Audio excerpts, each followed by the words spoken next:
Mjekët japin urdhër, mos e fusni në gojë hudhrën nëse vuani nga këto 3 sëmundje. Hudhra është një nga ushqimet më të shëndetshme dhe të çrruese të mrekullueshme të cilës sjellin përfitime të jashtëzakonshme shëndetësore. Njerëzit e kanë përdorur atë që në kohët e lashta për trajtime të problemeve të mundshme shëndetësore.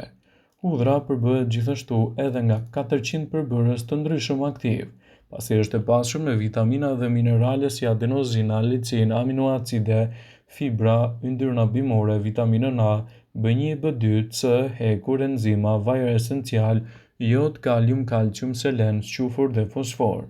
Para se të fillojmë, bëni një like videos dhe ju lutem klikoni subscribe, do të na ndihmonit shumë. Po pavarësisht të gjitha vetive shëruese të këtyre hudhra për një grup njerëzish nuk duhet të konsumohet. Në këtë video, sipas WebMed, do të rendisim rastet kur hudhra nuk duhet të konsumohet pasi mund të kundërindikojë në shëndetin tuaj. Pacientët përpara një operacioni nuk duhet të konsumojnë hudhër. Nëse do t'i nënshtroheni një operacioni së afërmi, rekomandohet të mos e konsumoni hudhrën të paktën 2 javë përpara operacionit, pasi kjo do të zgjasë edhe problemin e rrjedhjes. Njerëzit me tension të ulët të gjakut nuk duhet të konsumojnë hudhër. Ky ushqim i mrekullueshëm ul presionin e gjakut dhe nëse vuani nga presioni i ulët mund t'i bëni vetes më shumë dëm se sa dobi duke e konsumuar atë. Personat që kanë probleme me mëlçinë duhet të jenë të kujdesshëm me konsumin e hudhrës. Edhe pse hudhra ka veti antibakteriale dhe antivirale mund të vrasë bakteri dhe viruset, ajo nuk duhet të përdoret për të parandaluar edhe viruset e hepatitit. Veçanërisht, disa përbërës të hudhrës mund të shkaktojnë stimulim në stomak dhe në zor, të cilët mund të pengojnë sekretimin e lëndëve tretëse në traktin tretës. Kështu mund të ndikojë në tretjen e ushqimeve dhe të përkeqësojë shumë edhe shenjat të cilat mund të shkaktojnë edhe të përzjera. Personat të cilët do vuajnë nga sëmundjet e syrit nuk duhet të konsumojnë hudhrën. Personat që vuajnë nga sëmundjet e syrit, veçanërisht ata me shëndet të dobët, duhet të shmangin gjithashtu konsumin e hudhrës. Mjekësia tradicionale kineze promovon se konsumi i reduktuar i hudhrës në sasi të madhe për një periudhë të gjatë kohore mund të dëmtojë sytë dhe mëlçinë, dhe gjithashtu mund të shkaktojë edhe probleme të humbjes së kujtesës, tringëllimeve të veshit dhe problemeve të tjera shëndetësore. Nëse bëni pjesë në këtë kategori të njerëzve, nuk duhet ta konsumoni hudhrën pasi mund të ndikojë gjithashtu negativisht në çështjen tuaj shëndetësore. Edhe pse hudhra është e dobishme dhe ofron shumë në fusha të ndryshme të shëndetit të njeriut, ka disa efekte anësore nga konsumi i tepërt i saj. Konsumi i tepërt i hudhrës mund të nxjisë dëmtimet e mëlçisë. Përdorimi i më shumë se 3 thelpi hudhër në ditë mund të shkaktojë toksicitet të mëlçisë nëse e përdorni për një periudhë të gjatë kohore dhe jashtë standardeve të duhura. Mund të nxjisë gjithashtu erën e keqe. Në sasi të madhe mund të çojë jo vetëm në erë të keqe të gojës, por edhe në erë të keqe të trupit. Arsyeja kryesore është përbërja e squfurit e pranishme të hudhra, e cila mendon në sasi të vogla luan një rol të rëndësishëm në ruajtjen e shëndetit oral. Përkundrazi në teprit ka efekte të kundërta. Konsumi i tepërt i hudhrës jo më shumë se sa duhet mund të shkaktojë nauze, të vjella, diarre dhe urdhë.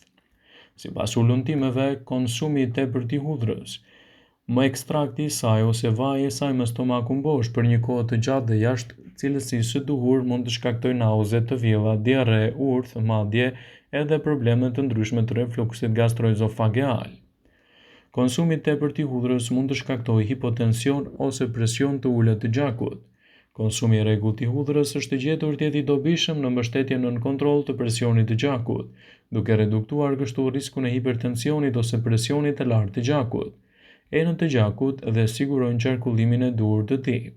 Ky avantazh i hudhrës mund të kthehet në dizavantazh kur konsumohet me tepritje, pasi mund të ulë presionin e gjakut në nivele të dëmshme, duke krijuar hipotension ose presion të ulët të gjakut dhe simptoma shoqëruese si marramendje, lodhje të përzjera, shikim të turbullët e të tjera.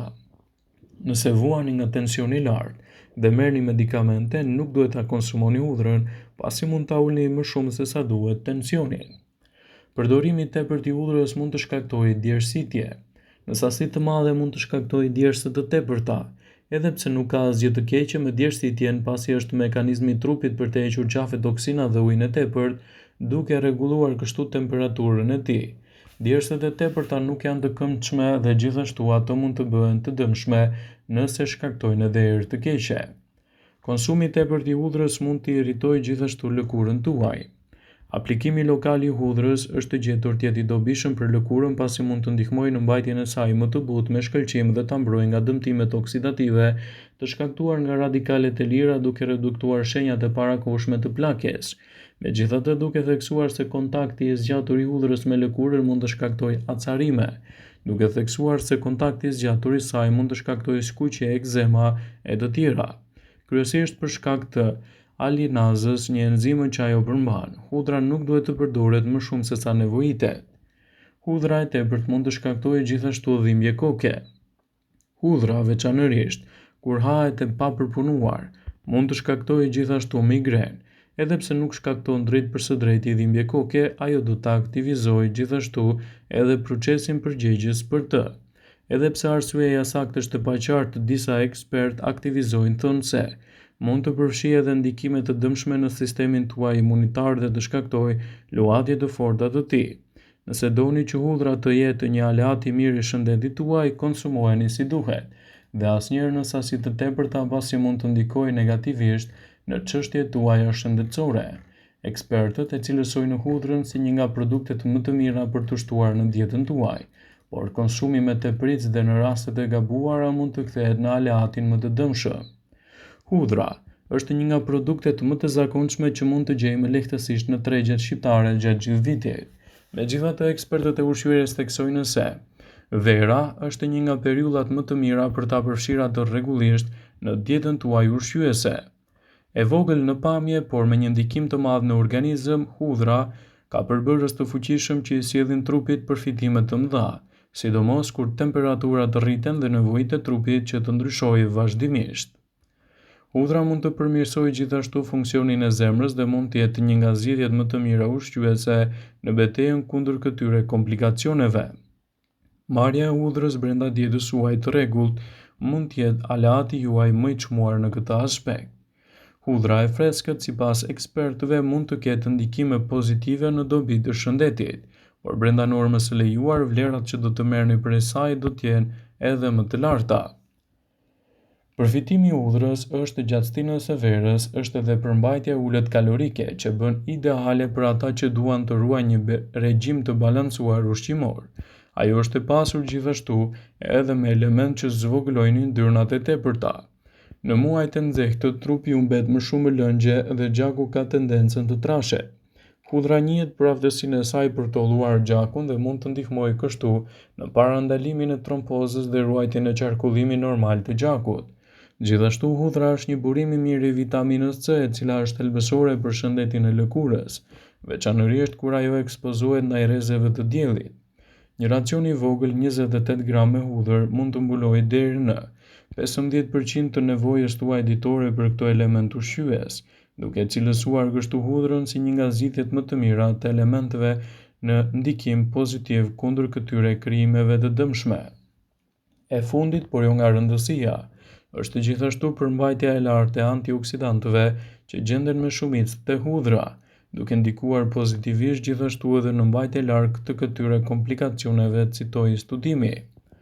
Hudhra mund të mbajë element të fuqishëm shëndetësor. Përdorimi i saj si duhet në dietën tuaj mund të jetë një aleat i çmuar kundër këtyre komplikacioneve. Ndaj mos nguroni që ta keni pjesë të dietave tuaja hudhrën, duke ditur edhe ushqyesi që ajo bart. Është e rëndësishme që hudhra të konsumohet gjithmonë brenda normës. Asnjëherë mos e teproni pasi mund të shkaktojë edhe luhatje të shëndetit tuaj. Një tjetër përfitim i mirë është edhe nga konsumi i ujit të hudhrës. Uji i hudhrës mund të jetë gjithashtu një zgjidhje fantastike. Studimet laboratorike nga Universiteti i Manchesterit kanë treguar se hudhrat e papërpunuara mund të reduktojnë gjithashtu një sër komplikacionesh të shëndetit tuaj, duke rritur vlerat e trupit dhe duke mbajtur larg kështu komplikacionet në shëndet. Ndaj mos nguroni që ta keni pjesë të pandarë të dietave tuaja këtë produkt fantastik. Vëmendje. Ju bëjmë dije se informacionet në këtë video kanë për qëllim që të plotësojnë. të mos zëvendësojnë në këshillat e mjekut tuaj ose të ofruesit të kujdesit tuaj shëndetësor, dhe nuk kanë për qëllim që të mbulojnë të gjitha përdorimet e mundshme, masat paraprake ndër veprimet ose dhe efektet e tyre negative për shëndetin tuaj. Pasi ta dëgjonit këtë video, do ju ftoja t'i bënit like dhe ta shpërndanit atë në profilin tuaj në mënyrë që të informohen dhe miqtë tu.